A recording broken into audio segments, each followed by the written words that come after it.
Because I so believe that it is essential to work anything in Photoshop, especially out to print, without a calibrated monitor, I got to show you one more way to do it.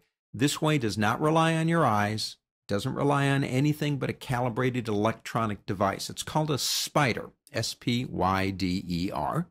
You can buy them in all kinds of versions. I use the Pantone. I really like them. Pantone Color Spyder Pro 2. That's the one I'm going to show you because I can't show you all of them. Good news is they are Mac and Windows compatible. You don't have to worry about, is it going to look different if I'm using this on Windows? So I can show it to you once and it will work the same way on both. My system is already set up. You buy the Spyder. It's an electronic device. It's USB. You plug it in. You load the software and then you activate the software. In my case, I can come down here on a Mac to a shortcut and there she is. Windows, same thing. Just turn that program on.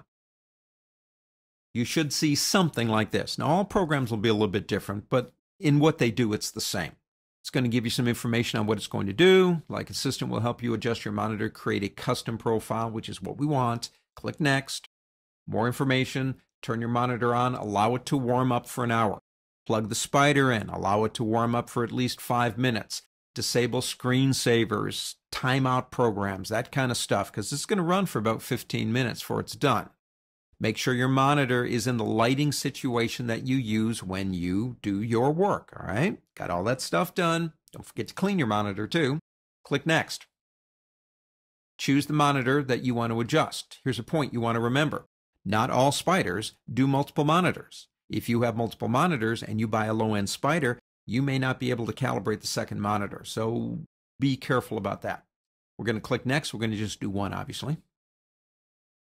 It's going to tell me what it is right now. Click Next again.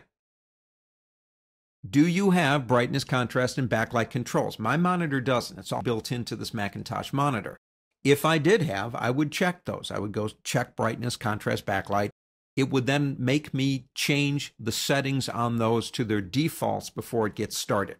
If you don't have them, this is an easier process because it does it automatically. The same thing if you click Next again. Do you have RGB sliders, Kelvin presets, or Kelvin sliders? If you don't select them. Again, it makes the process more automated. Click Next again. You will now prepare the Spyder. Now you will notice there's this device right here that you can add on. See those suction cups? You never want to use those on an LCD monitor. If you've got an old CRT monitor, yes, because you're going to stick it to the monitor.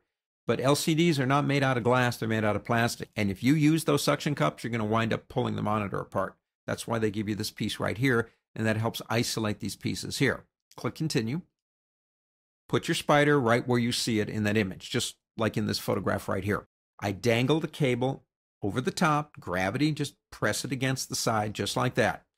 Click Continue when you've got it in position. Remember, lighting and everything is where it's supposed to be.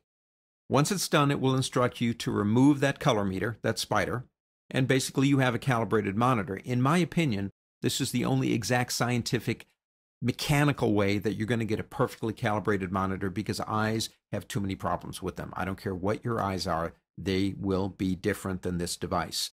If you can do it, and that's all I'm saying, if you can do it, get yourself a Spyder. Now, the good news is that if you have more than one computer, you can use the Spyder on more than one computer. You don't have to buy a Spyder for each one of your computers, so that can save you a little bit of money. But I really do recommend this if color is really important to you. Think about getting a Spyder.